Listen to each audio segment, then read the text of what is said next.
I met Eva through the work of the Jamaican Canadian Association. Those days we were just starting to organize. When I came here in 1960, it was ripe for activism. We had no Charter of Rights and Freedom. We had no Human Rights Act office. We had no landlord and tenant.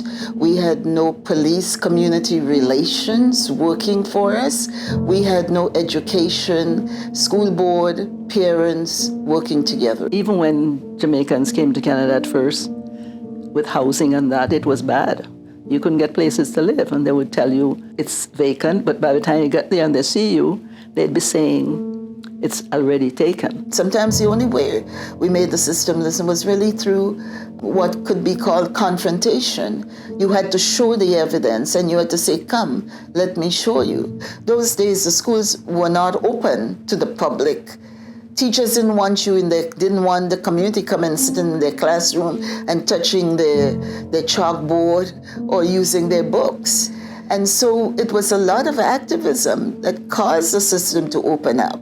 To have a Black woman say, I want to start something, I want to do this, there wasn't a lot of confidence that we could accomplish something. I miss her. I mean, it's 25 years, it's a long time. My mother was a very generous person, thoughtful, kind.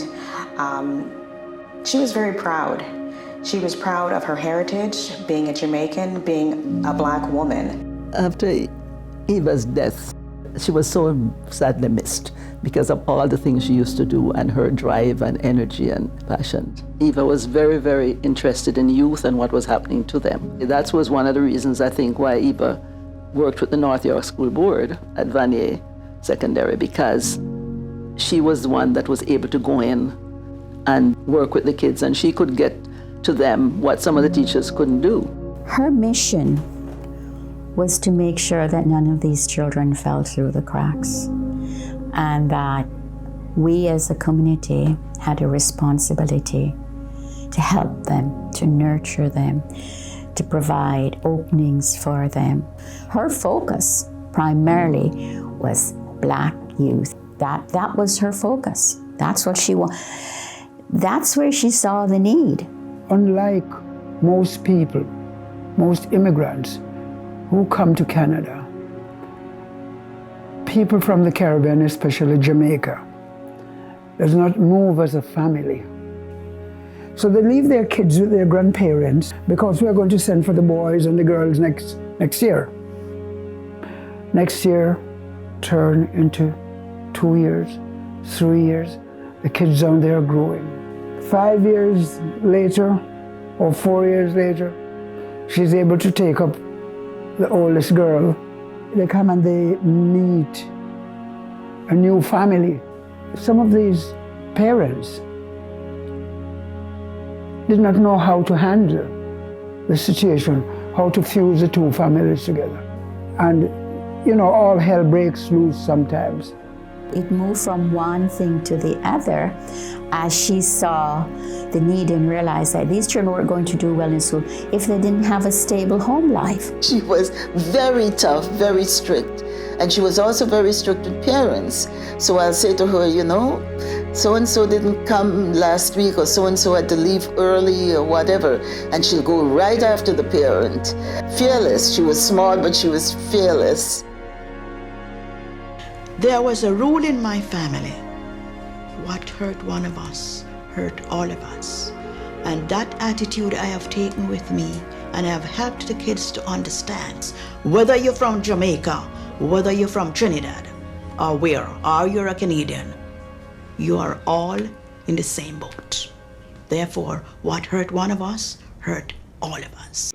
If I had to put it into one word, what EVAS means to me, I would use the word impact. The programs that we provide here, including our construction training program, our print shop, our YSEP, and even the other programs that we provide for the youth in the shelters, it really changes lives. Oftentimes it may be immediate, it may take one day, it may take 1 year, but it's happening. If I can help somebody, it doesn't necessarily mean 10, 15 kids. There could be 1 or 2, and that 1 and 2 person, just like her, as a one person, was able to do this.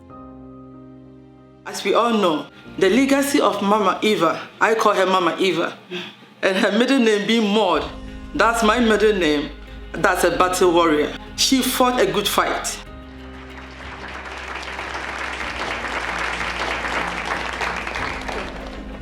Well, we're very proud of the accomplishments so far. When my mother passed away in 1993, she was aware that it was happening. She didn't see the actual structure of the building completed, but she did see part of it. Who would have thought that there would be 3 buildings? I mean, we knew about Eva's, we didn't know about Satellite and Phoenix, so it's great. We've come a long way. We ain't where we should be, but we ain't where we was. Eva provides opportunities for youth to venture out and transition on their own. Eva's about reconciling people together. Eva's is caring and believing and showing youth their worth. Eva's is love. Eva's is inspiration. Eva's is hope, opportunity. Eva's is a place where you can find community. Eva's to me means taking the initiative to end homelessness for youth.